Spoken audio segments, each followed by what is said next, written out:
fixing of the harvest date is probably the most important decision you'll make during harvest. More important than how many pumpos am I going, when am I pulling off the skins, because it is the base.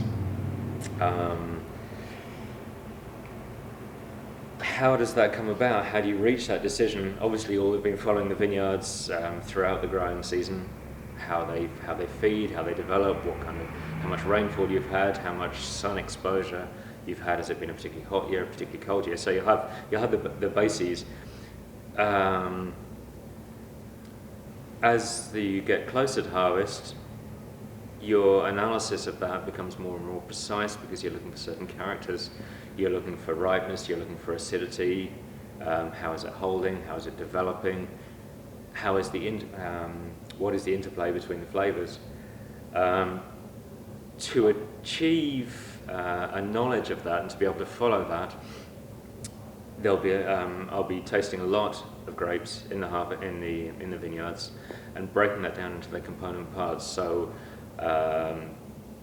breaking that down into tasting the skins, tasting the pips, tasting the flesh of the berries, and then later on taking that back and tasting the juice. So there's 4 distinct elements that I'll be following the evolution of.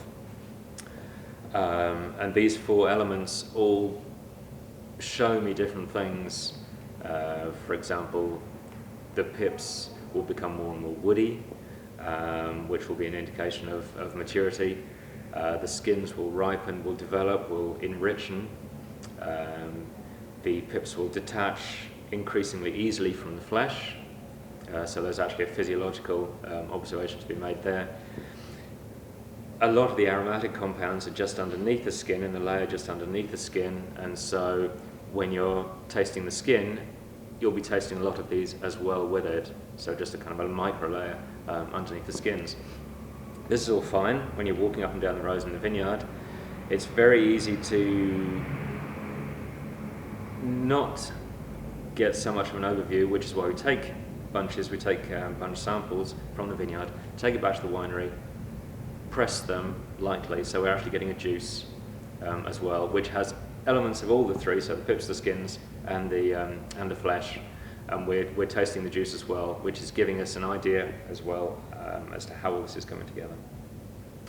That'll happen religiously, fervently, for the weeks before harvest. It's true that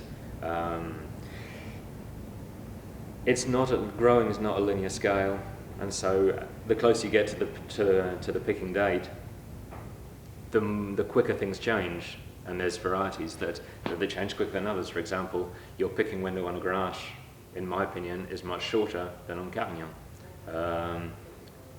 Why? Because it loses its acidity and increases in sugars, so potential alcohol, much quicker than Carignan does.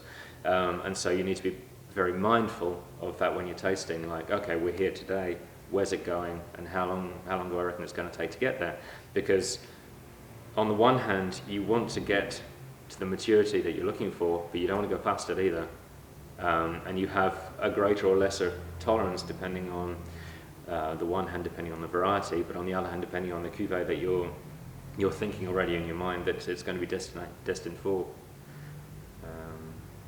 So there's all these parameters that are constantly in your mind.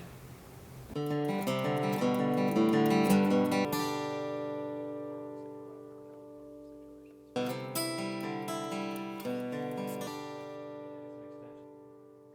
what you create.